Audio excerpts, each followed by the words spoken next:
Magandang araw mga boss. Nag-overheat na naman daw itong sasakyan ni customer pag naka-aircon siya. I-check ko muna itong socket wire ng cooling pan niya. Tanggalin ko itong coolant reservoir. Dahil nga sabi ni customer, itong cooling pan niya raw dito sa condenser, nakita niya daw hindi umaandar kaya nag-overheat. Pero pag hindi siya naka-aircon, hindi naman daw nag-overheat. At pag nag-on naman siya ng aircon, mag-o-overheat siya ulit. Kaya binunot ko itong socket wire. Ito nga mga boss, nagkaroon siya ng loose contact dahil sa corrosion. Kaya pala nahirapan ako mag-disconnect nitong socket wire. Kaya mahirap tanggalin. Gitna. Oo, kumapit. I-close up ko mga boss para makita nyo yung umido na kumapit dito sa socket wire. Yan yung sa connection ng auxiliary pan dito sa aircon. Pag ganyan mga boss, gagamitan ko lang yan ng contact cleaner. I-sprayan ko yan para matanggal yung corrosion na kumapit dito sa socket wire. Pasensya na kayo yumuko yung camera, hindi ko napansin. Alam nyo mga boss, kung napanood nyo yung unang video ko dito, pinalitan ko ito ng auxiliary pan motor dito sa aircon niya. Dahil nga sana nasira yun, tapos nag-overheat itong sasakyan ni customer at pagtanggal niya nga ng radiator cap, kumalat yung tubig dyan. Nasumuka nga yan ng kalawang tapos nabasa itong socket wire. Sa totoo lang mga boss, chinek ko naman itong socket wire niya bago ko isinaksak dyan yung socket wire ng bagong auxiliary pan motor ni customer. Okay naman siya, kaya nga nagulat ako nung pagbunot ko dyan, puro corrosion na. Pa-start ko muna itong makina. Tapos ipapa-on ko yung aircon.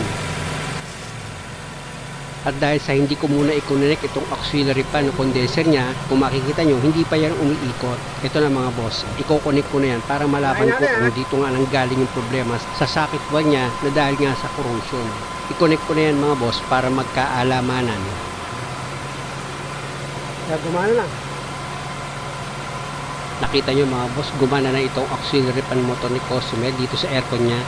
Kaya ang susunod namin gagawin dyan mga boss, obserbahan namin itong sasakyan ni customer para malaman natin kung titigil pa itong auxiliary pan niya. At kung makikita nyo mga boss, itong socket wire niya, isinaksak ko maigi yan para sigurado akong hindi siya magkaroon ng loose connection.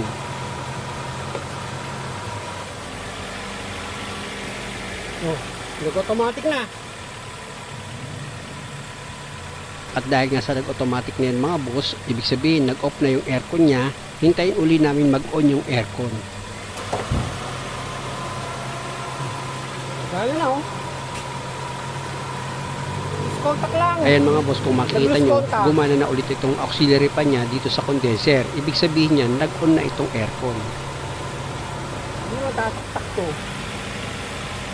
Oh, kaya naman automatic Kung makikita nyo mga boss, nilagyan ko ng cable tie itong socket wire niya para sigurado ako na hindi siya magkaroon ng loose connection. Kahit pa ang naging assessment ko dyan, yung corrosion, mas maganda pa rin yung sigurado kasi nga babiyahe daw ito si customer ng probinsya. Kaya nga nag-recommend ako kay customer na paandarin namin ito ng 1 oras. Natuwa nga siya hindi lang 1 oras, ginawa namin 2 oras para sigurado kami na nag-automatic na itong auxiliary pan niya. Mahirap kasi mga boss mamaya kung kailan nasa biyahe siya, lalo na probinsya at malayo pa talaga yung pupuntahan ni customer, dun pa magluko itong auxiliary pan niya. Ipa-switch off ko muna itong makina para ibalik ko muna itong coolant reservoir niya. Alam niyo mga boss, ang naging assessment ko dito, yung pagkakabasa ng socket wire dito sa motor na auxiliary pan ni customer, nang matuyo yun, ayun na naging dahilan kaya nagkaroon ng corrosion dito sa socket wire niya. Na yun nga mga boss, kaya hindi nag-function itong auxiliary pan niya dito sa condenser or sa aircon. Pa-start ko ulit itong makina mga boss. Aircon! Oh, okay na.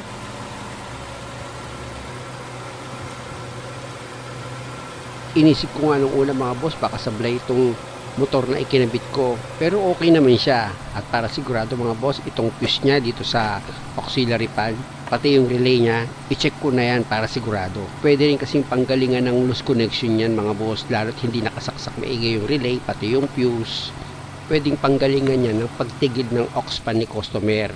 Kaya lang sa fuse nagduda ako dahil nga sa matigas nung ginalaw ko. Kaya naman pala mga boss, medyo kinakalawang na rin. Ayan kung makikita nyo, pag ganyan mga boss, di ko yan papalitan. Hiliyahin ko lang yan para matanggal yung kumapit na corrosion dito sa fuse niya. At pag okay na, natanggal ko na yung corrosion na kumapit dito sa fuse, ibalik ko na yan sa dati niyang position. At kung makita nyo, umikot na ulit itong auxiliary pan ni customer dito sa condenser.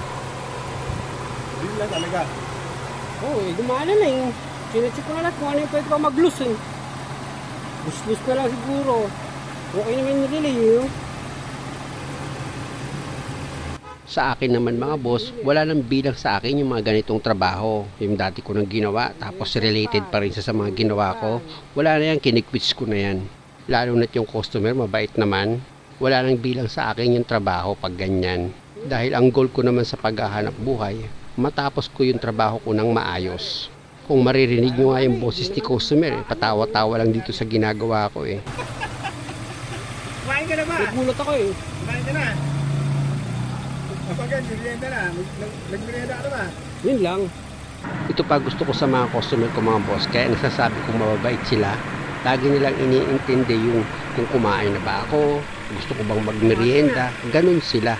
Kaya nga kahit marami nagme-message sa akin na gusto magpagawa, pasensya na kayo mga boss kasi kinakabahan kasi ako. Unang-una hindi ko kayo talaga kilala. Dahil karamihan sa mga customer ko mga boss, napakababait. Meron nga akong ginawa mga boss eh, hindi makita-kita yung sira ng sasakyan nila.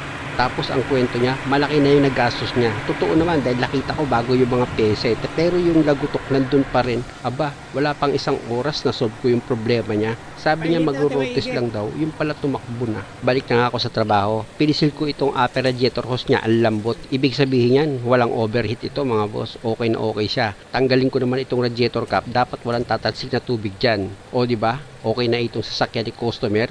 2 oras nang umaandar itong makina niya. Pero good pa rin. Ibig sabihin yan mga boss, nagkaroon lang talaga ito ng loose connection dahil nga sa corrosion. Muli mga boss, maraming salamat sa panonood. Sana nakakuha kayo ng idea. At kung maaari, huwag niyo naman kalimutang mag-subscribe sa channel ko. Salamat!